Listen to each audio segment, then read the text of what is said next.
Hello friends, आज हम चल रहे हैं महाराणा प्रताप के वीर पराक्रमी घोड़े चेतक की जो समाधि स्थल है, चेतक का जो स्मारक है, वहाँ पर चेतक की समाधि पर हम दर्शन करेंगे। आज मैं आपको पूरा चेतक जो महाराणा प्रताप का जो वीर घोड़ा चेतक है, पूरी समाधि के दर्शन करवाता हूँ। ये देखिए, ये समाधि के अंदर ये इनके प्रवेश द्वार है।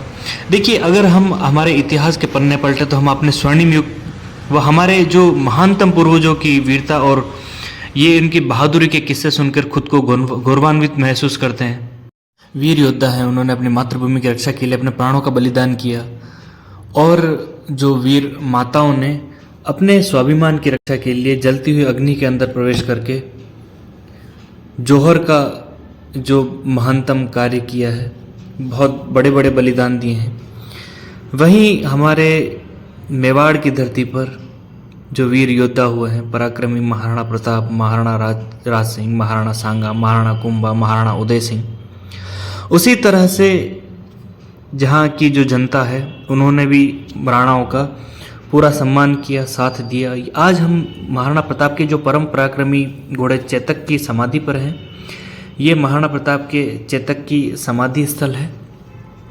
अब देखिए, अच्छे से मैं आपको दिखाता हूँ पूरा। ये हल्दी घाटी में है और अभी हम हल्दी घाटी में हैं। हल्दी घाटी के पास में एक गांव है बलीचा।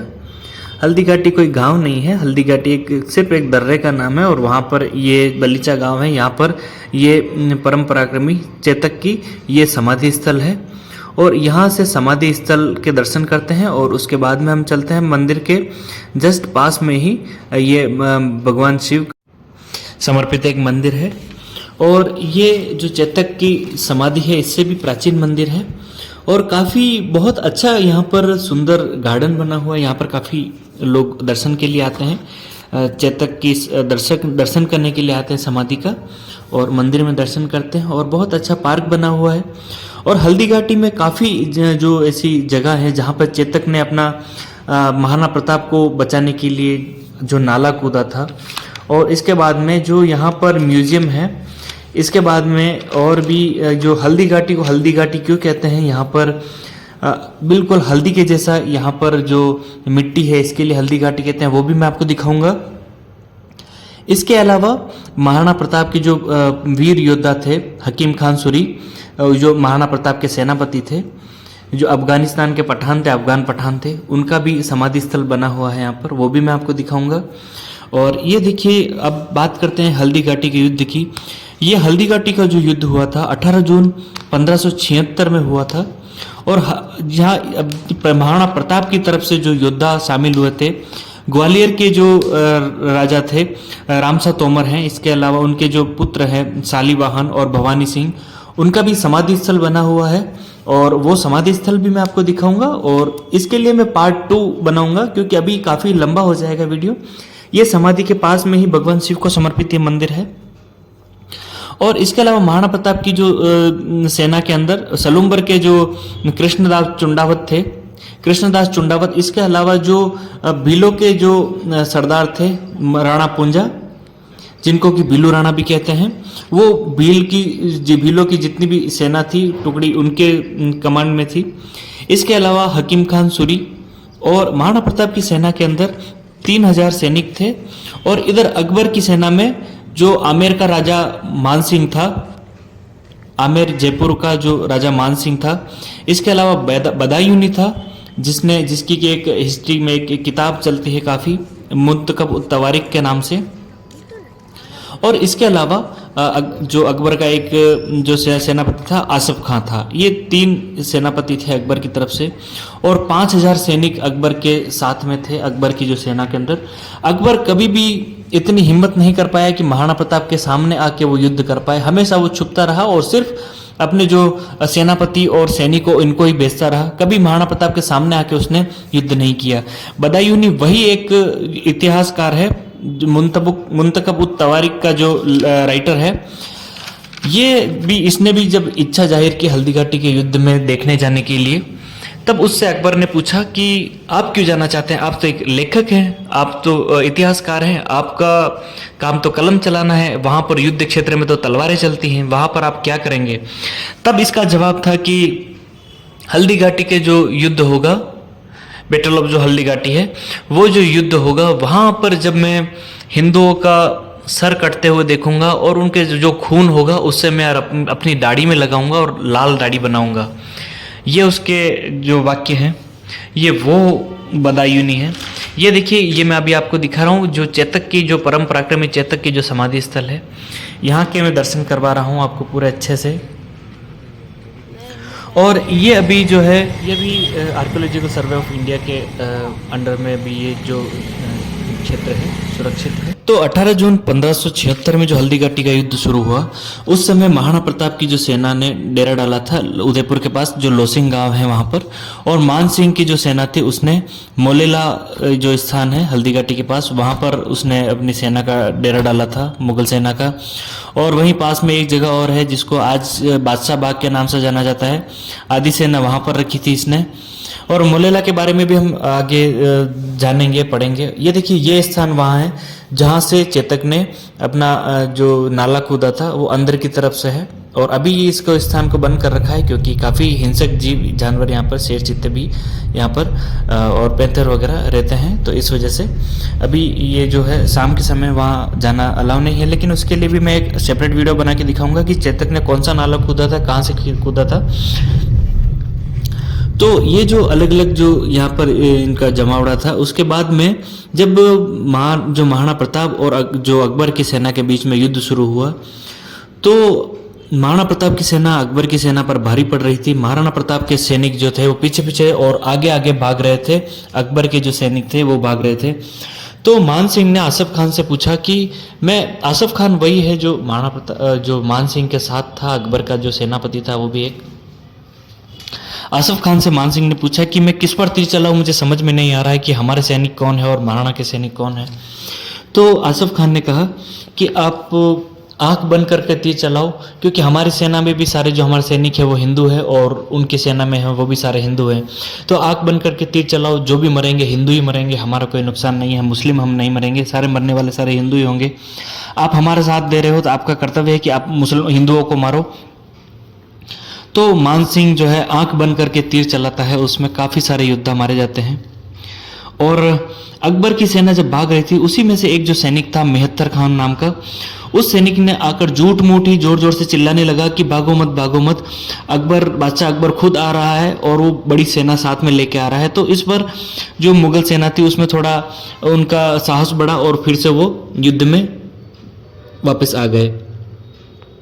उसी समय देखिए, मान सिंह जो था अपने हाथी मर्दाना पे बैठा हुआ था और महाराणा प्रताप अपने घोड़े चेतक पर थे, और चेतक के आगे चेहरे पर उन्होंने एक कवच लगा रखा था जिसमें कि हाथी की सूंड बनी हुई होती है। यह फोटो देखिए इस तरह से, ताकि सामने जो हाथी है, क्योंकि मुगल सेनाओं के पास में जो सेनापति होते थे वो हमेशा हाथी पे होते थे और हमारे जो राजा महाराजा होते थे वो घोड़े पे होते थे। तो उस हाथी को लगे कि सामने भी हाथी है, तो इसीलिए वो ज़्यादा हिंसक वार उस पर नहीं कर पाए इसके लिए।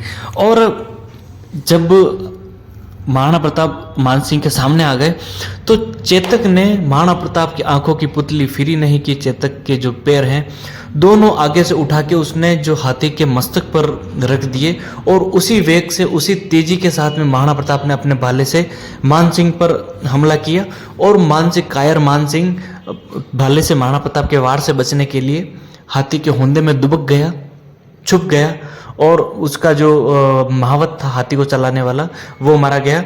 और हाथी के जो सूंड के अंदर एक तलवार पकड़ा रखी थी, तो उस तलवार के वार से जब चेतक के एक टांग कट गई थी, एक पैर कट चुका था, और उस समय पर किसी ने महाराणा प्रताप पर पीछे से हमला किया। महाराणा प्रताप उस समय मूर्छित हो गए, महाराणा प्रताप घायल हो गए, और महाराणा प्रताप को बचाने के लिए वो चेतक अपने 3 पैरों पर दौड़ता रहा, और फिर भी वो इतनी भारी मुगल सेना के बीच में से उनको दौड़ रहा था। और उसी समय वहाँ पर जो महाराणा प्रताप के जो एक सेनापति थे झाला मान सिंह, देखिए मेवाड़ के जो युद्ध हैं, जितने भी मेवाड़ के बलिदान में झालाओं का बहुत बड़ा योगदान रहा है, चुंडावतों का बहुत बड़ा योगदान रहा है।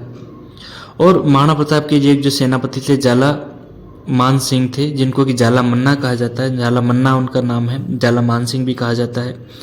वो महाराणा प्रताप का जो राजकीय जो उनका पहनावा है वो धारण करता है, महाराणा प्रताप का मुकुट धारण करता है, महाराणा प्रताप की तलवार धारण करता है, और महाराणा प्रताप की जो सेना है उनका कमांड संभालते हैं। महाराणा प्रताप की जो सेना है उनका जो नेतृत्व करते हैं झालामान सिंह, और ये उनकी सेना का नेतृत्व करते हुए झालामान सिंह अपने प्राणों का बलिदान देते हैं, वो शहीद होते हैं। और उस समय महाराणा प्रताप अपना जो मुकुट है झालामान सिंह को देकर अपने, क्योंकि वो घायल अवस्था में थे, महाराणा प्रताप भी मूर्छित से अवस्था में थे, आधा उनको होश था आधा नहीं था, इस तरह से मूर्छित अवस्था में थे, और उनका जो घोड़ा है उसकी एक टांग कट चुकी थी। तो अपने घोड़े को सही स्थान पर ले जाने के लिए, और महाराणा प्रताप भी घायल अवस्था में थे, तो जब वहाँ पर युद्ध क्षेत्र में जब महाराणा प्रताप जा रहे थे अपने चेतक को लेकर सुरक्षित स्थान पर, तो जब महाराणा के जो सेनापति मान सिंह थे, झालामान सिंह, वो लड़ते लड़ते उनकी वीर गति को प्राप्त हुए, और उसके बाद में किसी ने देखा कि वो महाराणा प्रताप नहीं है, ये झालामान सिंह थे जिनकी अभी मृत्यु हुई है। और महाराणा प्रताप को पीछा करने लगे मुगल सेना, और आगे आगे महाराणा प्रताप चेतक पर, और पीछे मुगल सेना की भारी भीड़ थी। और आगे देखा कि अपने चेतक के लहूलुहान हालत में 3 टांगों पर दौड़ता हुआ, थोड़ा सा आगे जाने के बाद में जो चेतक की एक टांग कट के लटक रही थी वो टूट के उसके शरीर से अलग हो जाती है। फिर भी 3 टांगों पर वो जो चेतक है दौड़ते हुए, आंखों से दर्द से आंखों से आंसू टपक रहे हैं, लेकिन उसके कंधों पर मेवाड़ का भार है, मेवाड़ के जो महाराणा हैं उनको बचाने की जिम्मेदारी है, इसीलिए वो आगे आगे दौड़ता रहता है, और पीछे पीछे मुगल सेना उस चेतक के पीछे भागती है। और आगे जब देखा कि पीछे मुगल की इतनी बड़ी भारी सेना है, और आगे बरसाती नाला है, 36 फीट का नाला है, और महाराणा प्रताप को बचाने के लिए वो जो चेतक है, परम पराक्रमी चेतक, अपने 3 पैरों से उस 36 फीट के नाले से छलांग लगा देता है, और नाले के दूसरे ओर कूद जाता है।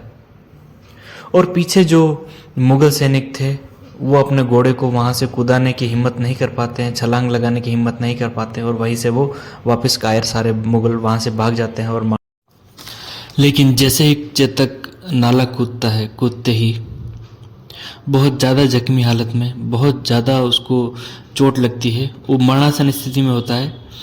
तब महाराणा प्रताप अपने घोड़े चेतक को गले से लगाकर बहुत फूट फूट कर रोते हैं। अब जब उसके महाराणा प्रताप के जो परम पराक्रमी चेतक के स्वर्गवास हो जाता है, महाराणा प्रताप के परम पराक्रमी चेतक के जो प्राण उसके शरीर से अलग हो जाते हैं, तब महाराणा प्रताप उसके सर को अपनी गोद में रख के फूट फूट के रोते हैं। जो महाराणा प्रताप कभी अकबर की सेना के सामने, मुगलों के सामने कभी झुके नहीं, कभी डरे नहीं, हमेशा युद्ध करते रहे, और उनके चेहरे पर तेज और मूंछों पे ताव रहा। लेकिन जब चेतक की मृत्यु हुई तब महाराणा प्रताप उससे लिपट के फूट फूट के रोए थे, क्योंकि महाराणा प्रताप की और मेवाड़ की जो इतिहास है, मेवाड़ का इतिहास है, उसमें चेतक का भी बहुत बड़ा योगदान था। अगर चेतक हार मान लेता तो महाराणा प्रताप नहीं बच पाते, और आज जो है मेवाड़ नहीं रह पाता, और मुगलों के अधीन हो जाता, और बहुत बड़ा नरसंहार होता। तो चेतक ने बहुत बड़ा योगदान दिया है अपनी इतिहास में, इसीलिए आज चेतक का नाम अमर हो गया और चेतक को याद किया जाता है। आज हमने दर्शन किए हैं परम पराक्रमी चेतक की जो समाधि स्थल है। यहाँ पर देखिए, जब एक तरफ जितने भी राजा महाराजा सभी लोग अकबर की अधीनता स्वीकार कर रहे थे, अपने देश से गद्दारी कर रहे थे, वहीं पर स्वामी भक्ति चेतक अपने देश, धर्म और अपने स्वामी महाराणा प्रताप की रक्षा के लिए अपने प्राणों का बलिदान देता है, अपनी स्वामी भक्ति दिखाता हुए, और अपने देश के लिए बलिदान दे देता है चेतक। और आप सोचिए क्या युद्ध का क्या दृश्य होगा जब चेतक अपने दोनों पैरों से हाथी के मस्तक पर रखकर खड़ा हो जाता है और महाराणा प्रताप उस कायर मान सिंह पर भाले से वार करते हैं। और जब महाराणा प्रताप के जो चेतक के जब प्राण निकले, महाराणा प्रताप उसको सीने से लगाकर फूट फूट कर रो रहे थे। क्या हृदय विदारक दृश्य रहा होगा। दोस्तों अगले वीडियो में मैं आपको दिखाने वाला हूँ, हल्दी घाटी के ही दूसरे पार्ट में दिखाने वाला हूँ जो महाराणा प्रताप के वीर योद्धा थे हकीम खान सूरी, उनका जो समाधि स्थल है वो दिखाऊंगा। क्योंकि उनका एक जगह पर जहाँ उनका सर कटा था और एक जगह पर उनका जहाँ धड़ गिरा था, उन दोनों जगहों पर मैं दर्शन करवाऊंगा। आज उम्मीद करता हूँ आपको ये जो जानकारी आज की है अच्छी लगी तो ज़रूर आप लाइक कीजिए, कमेंट कीजिए और चैनल को सब्सक्राइब कर लीजिए। नमस्कार दोस्तों, जय हिंद, जय भारत, जय महाराणा प्रताप।